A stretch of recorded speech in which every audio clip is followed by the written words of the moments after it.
Saya Anggi Safrina Putri, NIM 1962156. Strategi korporasi merupakan pola keputusan perusahaan untuk menentukan serta menjelaskan objektivitas, tujuan, dan keinginan.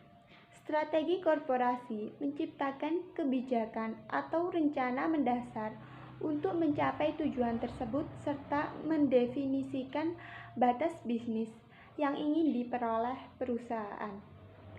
Secara sederhana, strategi korporasi adalah ruang lingkup perusahaan secara menyeluruh dan arah perusahaan yang bagian operasi bisnis yang bekerja sama untuk mencapai tujuan tertentu.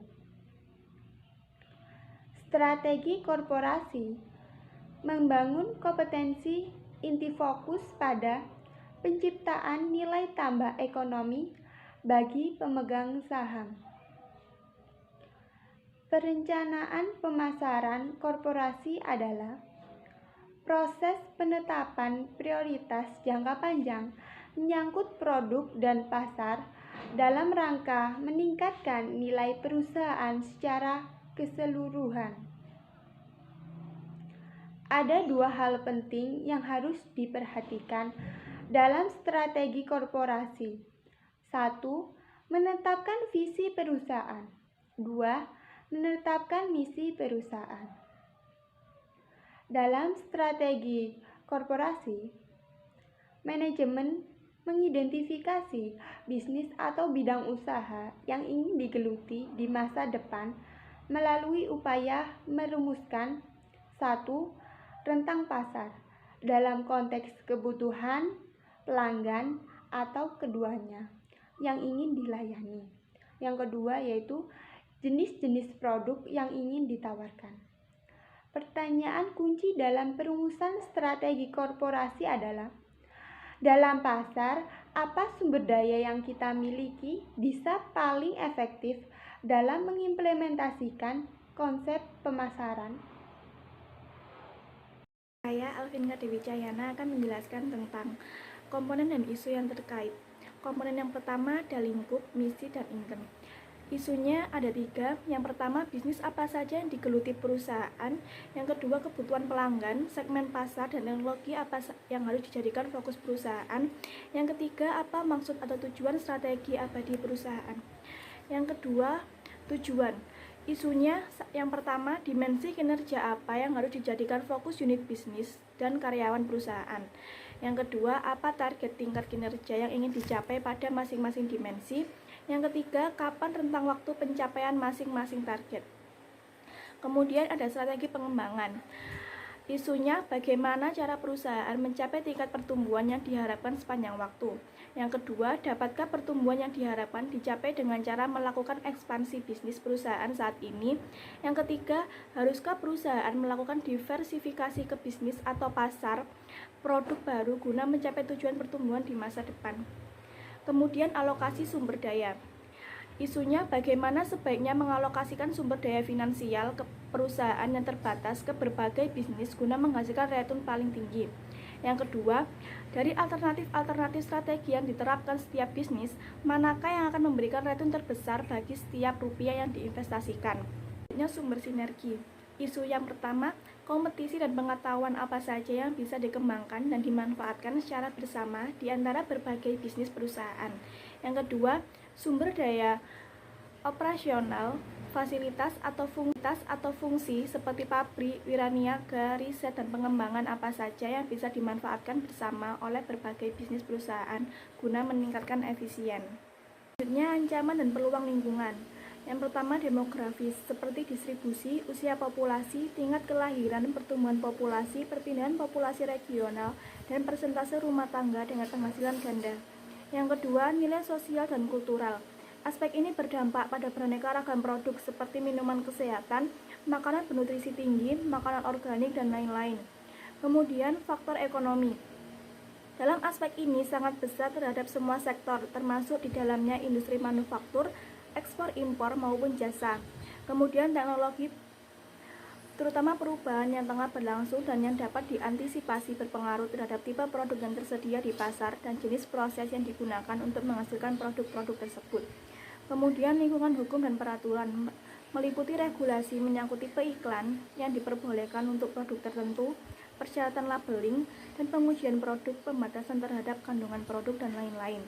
Kemudian persaingan, terutama menyangkut identitas pesaing dan tipe fokus persaingan. Perkenalkan, nama saya Natasha Skarayu Monalisa NIM 1962165. Di sini saya akan melanjutkan penjelasan dari Alvinka mengenai 3 faktor penyusunan strategi korporat. Baik, untuk faktor yang kedua adalah misi dan tujuan korporat. Di sebagian besar organisasi, keputusan strategik didasarkan pada pernyataan misi perusahaan dan tujuan perusahaan. Misi perusahaan menggambarkan tujuan umum organisasi dan memberikan kriteria umum dalam hal menilai efektivitas organisasional jangka panjang. Sedangkan tujuan perusahaan mencerminkan ekspektasi spesifik manajemen terhadap kinerja organisasi. Sebagai catatan, sebuah organisasi bisa saja memiliki lebih dari satu tujuan pada waktu bersamaan. Namun, biasanya hanya ada satu tujuan utama yang menjadi dasar perumusan strategi korporat.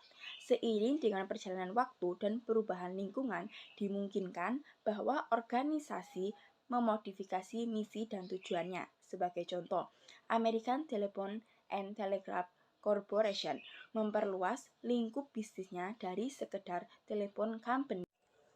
Baik, untuk faktor yang ketiga adalah kekuatan dan kelemahan perusahaan. Dalam rangka memanfaatkan peluang atau menghindari ancaman lingkungan, setiap perusahaan harus benar-benar mampu mendayagunakan kekuatan dan kelemahan yang dimiliki. Kekuatan perusahaan ditentukan oleh sumber daya dan kompetensi yang dimiliki. Sumber daya dan kompetensi meliputi berbagai macam produk, diantaranya sumber daya finansial, keterampilan karyawan dan manajemen, kapasitas produksi dan peralatan yang efisien, keterampilan karyawan dan manajemen, kapasitas produksi dan peralatan yang efisien, keterampilan riset dan pengembangan, hak paten, kendali atas bahan mentah pokok, jumlah dan keahlian wiraniaga, serta saluran dan sistem distribusi yang efisien dan efektif. Dalam banyak kasus, contohnya seperti meliputi kerjasama Sony Ericsson, Aqua Danone, Coca-Cola, McDonald's, Garuda dan Malaysia Airlines, dan seterusnya, perusahaan bisa meningkatkan kekuatan dengan jalan menjalin aliansi strategik dengan perusahaan lain. Perkenalkan, saya Aulian Aiza, NIM 1962188. Selanjutnya, saya akan menjelaskan mengenai beberapa contoh tujuan perusahaan. Di dalam tipe orientasi tujuan terbagi menjadi beberapa tipe. Yang pertama yaitu volume. Salah satu contohnya yaitu laba bersih per lembar saham. Yang kedua, profitabilitas. Salah satu contohnya yaitu persentase pertumbuhan penjualan. Untuk yang ketiga, stabilitas. Salah satu contohnya yaitu variasi dalam volume penjualan tahunan. Dan yang keempat yaitu non-finansial. Salah satu contohnya yaitu mempertahankan kendali keluarga. Lalu, untuk pemanfaatan kompetensi inti. Pemanfaatan kompetensi terdiri dari 1. Kapabilitas riset dan pengembangan yang bermanfaat untuk menekankan teknologi tinggi dalam pengembangan produk.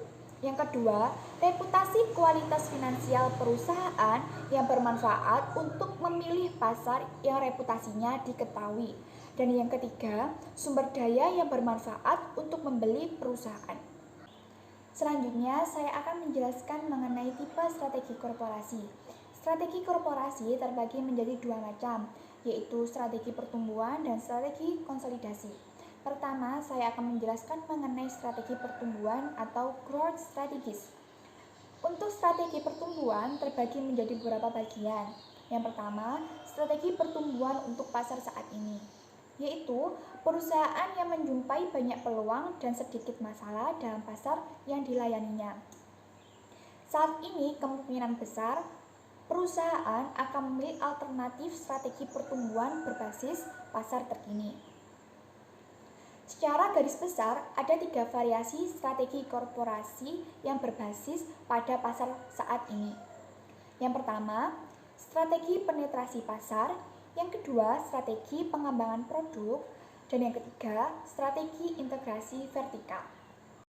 Perkenalkan, saya Nadia Salsabila, NIM 1962198.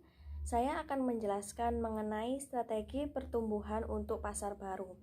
Apabila pasar yang dilayani dinilai kurang prospektif dalam hal pertumbuhan penjualan ataupun keuntungannya, perusahaan cenderung berusaha mencari pasar baru yang lebih menjanjikan. Ada 3 alternatif dalam strategi ini. Yang pertama, strategi pengembangan pasar atau market development strategy, yaitu strategi yang berusaha menawarkan produk saat ini ke pasar baru. Kedua, yaitu strategi ekspansi, market expansion strategy, yaitu berekspansi kepada pasar geografis baru. Yang ketiga yaitu strategi diversifikasi atau diversification strategy, yaitu strategi yang mengembangkan produk baru untuk pasar baru. Selanjutnya yaitu strategi konsolidasi yang terbagi menjadi 3 macam. Yang pertama, strategi pencutan atau retrenchment, yaitu mengurangi komitmen perusahaan pada produk-produk yang saat ini dengan cara menarik diri pada pasar yang dinilai lemah atau gagal. Yang kedua yaitu strategi pemangkasan atau pruning, yaitu strategi yang mengurangi jumlah produk yang ditawarkan pada sebuah pasar yang spesifik. Yang ketiga yaitu strategi divestasi atau divestment, yaitu menjual sebagian bisnis kepada perusahaan lain atau menutup diri unit usaha tertentu. Sekian presentasi dari kelompok kami. Mohon maaf apabila ada salah kata dan ucapan. Kami mohon maaf.